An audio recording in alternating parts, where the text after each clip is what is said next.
पति के रिश्तेदार, एक शिक्षाप्रद कहानी, मोटिवेशनल स्टोरी। शादी के 7 साल बीतने के बाद भी पति पत्नी में काफी झगड़े होते रहते थे।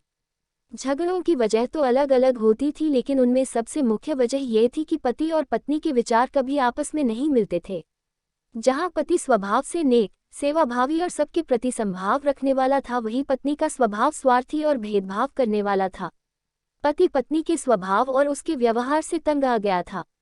वह हमेशा कोशिश करता रहता है कि पत्नी का आचरण और स्वभाव में किसी तरह बदलाव आए। पत्नी अपने ससुराल साइड के रिश्तेदारों के साथ कभी सीधे मुंह बात ना करती। कई लोग उसके खराब व्यवहार के कारण नाराज हो जाते, लेकिन पत्नी उसकी भी परवाह नहीं करती। पति को इस बात से काफी डैक होता कि उसकी पत्नी उससे इतनी विपरीत क्यों है।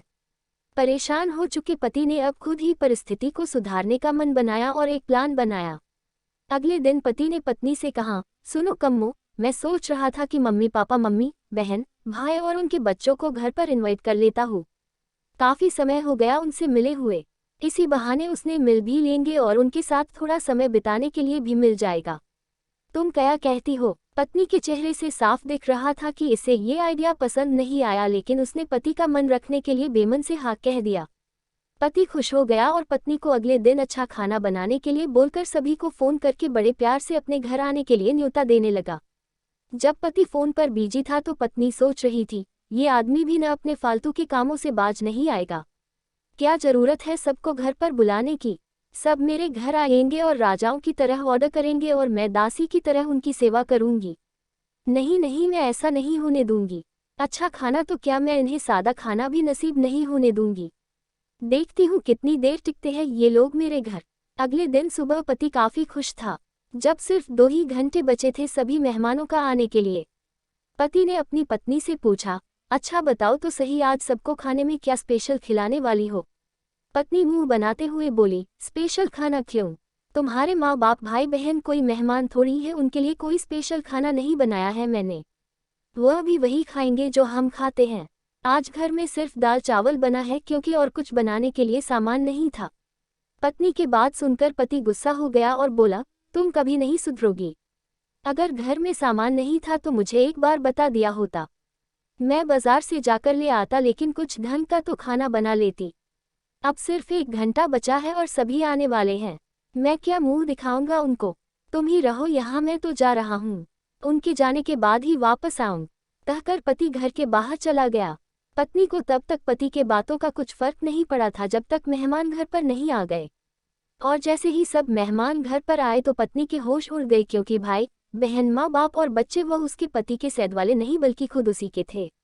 यानी कि पति ने अपने माँ बाप को नहीं, अपने ससुराल वालों को खाने पर इनवाइट किया था। पत्नी अब काफी परेशान हो गई, क्योंकि अपने ससुराल वालों को परेशान करने के लिए न सिर्फ उसने सादा खाना बनाया था, बल्कि खाने में ज्यादा नमक और मिर्च भी डाल कर रखा था। अपने माइक्रो वालों को सामने देखकर पत्नी हाथ मलने लगी। थोड़ा सोचने के बाद पत्नी ने अपने पति को फोन मिलाया और कहा, तुमने मुझे पहले क्यों नहीं बताया कि मेरे मम्मी पापा और भाई बहन आने वाले हैं?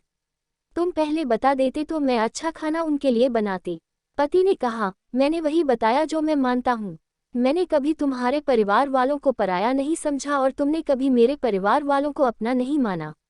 और मैं जानता हूँ कि तुमने ये सोचकर कि मेरे मम्मी पापा और भाई बहन आने वाले हैं, जानबूझकर घटिया खाना बनाया। अब तुमने जो किया है उसे तुम खुद ही भुगतो। मुझे पता है तुमने मुझे इसलिए फ़ोन किया होगा ताकि बाहर से खाना मंगवा सको, लेकिन मैं ऐसा नहीं करूँगा ताकि तुम्हें तुम्हारे किए की सज़ा मिल सके। इतना कहकर पति ने फ़ोन कट कर दिया। ना चाहते हुए भी पत्नी को अपने मायके वालों को वही खाना खिलाना पड़ा। उसके रिश्तेदार ज़्यादा मिर्च और नमक वाला खाना भी ऐसा सोचकर खा गए कि बेटी से गलती हो गई होगी, लेकिन बाद में जब दामाद Ne sari bata unhe bat I taba unhe bahuda sarmandigi we ora abi usak bura bartava ke la ustantakara usas naraja hokara kale guy. 6 aki rist bane jade hi piara ora aki vyavahara se surfa kuna ke rista ki nahi hot. Isi hi ora kahanayam ko sunain ke lai kanala ko sabsakreba karam ora video ko like a karana nabulam. Danyavada.